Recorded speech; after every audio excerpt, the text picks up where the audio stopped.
Ring ring. Hello, Benjamin speaking. Hey Benjamin, it's Bobby from FlowOps. I know you weren't expecting my call, but I'll be super brief if that's okay with you, of course. You go for it, shoot. Yeah, we work with operations leaders, especially in fast-growing organizations around your size as well. And speaking with a few new connections, Benjamin, there over the last year and also this year as well, I've seen some common challenges. Like, for example, the representatives of the organizations, they spend a hefty amount of time on manual repetitive work and reporting with that. And, operational friction usually grows with that as the company scales. But I guess, how familiar does that sound to you at the moment? Well, I think most businesses have a lot of manual, repetitive work. I mean, what is it you're actually selling them? What is it you do? Basically, we have a tool that helps, teams reduce manual work. It, of course, has to play around AI. But, I may say a lot of things, they may not be quite relevant to you. You did say this is quite the case for a lot of organizations. Yeah. Can I ask, in your case, what specifically is the biggest cornerstone there at the moment? I guess if I had to pick one, it would be with my sales team. There's a lot of manual sort of work that follows up, sending emails, following up with calls. I think a lot of that could be automated nowadays with AI. Tell me more. That's pretty much it. I mean, yeah. Is that something your product offers? Is that what you do? Do you automate emails and write emails? And does your system do follow-up calls, things like that? Yeah, our tool automates internal process on a higher level, like process and reporting. So we can automate things for your sales team. We can automate things for your other teams as well.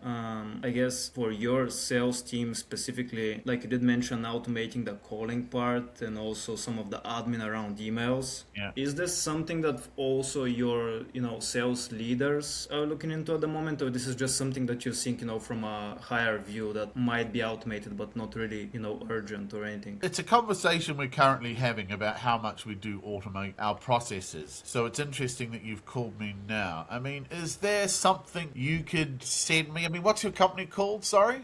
FlowOps, does it actually ring a bell? No, it doesn't ring a bell. But then again, I get a lot of calls like this, as you can imagine. Okay, FlowOps. Cool. All right.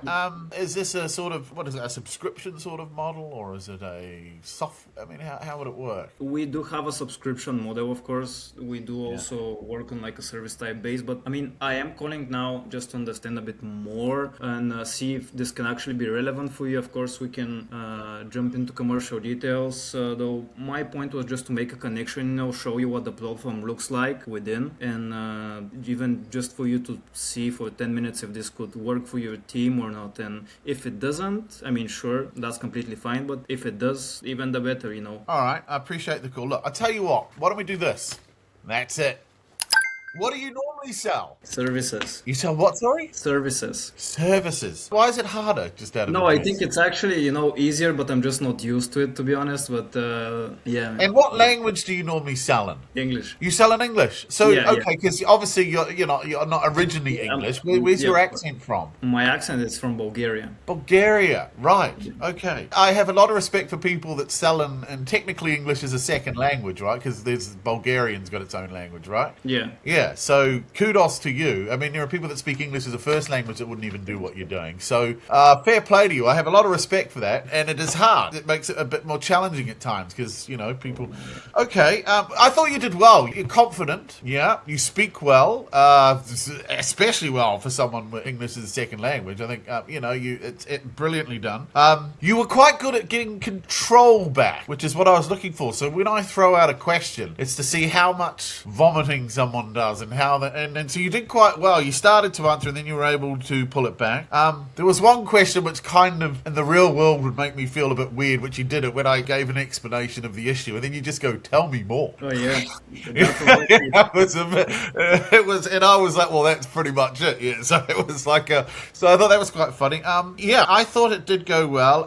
Another little tip I'll give you, because I give this to everyone, is always try to avoid giving an answer to a specific question. So the reason I chuck these in is to see if you can flip it back without giving away anything. So when I ask you about, is this a subscription model or is it just software? A lot of people do what you do. They go, well, yeah, it is subscription and it's also this. And then you're sort of covering your bases. So what you want to do is you go, that's a good question. I don't often get asked it. Is that because you prefer a subscription model? Because you want to find out what I want before you give me an answer, you see. Because if I say, no, I hate subscription. We've tried subscription models in the past and we don't like them. You see, so the last thing you want to say is we're a subscription model.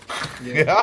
So one of the key things being good on the phone is listening to their question and finding out why did you ask me that before I give a specific answer. Otherwise, I think you did good. And one other thing, though, all you guys fall into it, is everyone's asking me for 10 minutes. I just want 10 minutes in your diary. Yeah, I know it's never really 10 minutes, but no, be confident enough to ask for more time, because at the end of the day, that next conversation is technically a sales meeting. You can't achieve much in 10 minutes in my history. But yeah, that's just a minor point. But otherwise, I thought you did really well. I think you should be very pleased with yourself. Love the feedback and thank you so much, guys. I mean, definitely not my best work, but getting there, yeah. You did a really good job. And how did you feel during the call? Like, how did you feel you did? And yeah, any emotions? Yeah, I kind of like when he reacted to tell me more in that way, I was like, man, I flipped the meeting. Like, I even got this like feedback from like mock calls. Someone told me like, you should ask someone, tell me more. And I was like, yeah, sure, I'll implement that. It didn't go well. But I think my strongest side in these calls is usually product knowledge, and like when he asked me like what exactly do you automate, like this sounds super broad, I'm just looking at the case and it says automating manual workflows, which is like super generic, and I want to dive deep. I mean, pleasure everyone.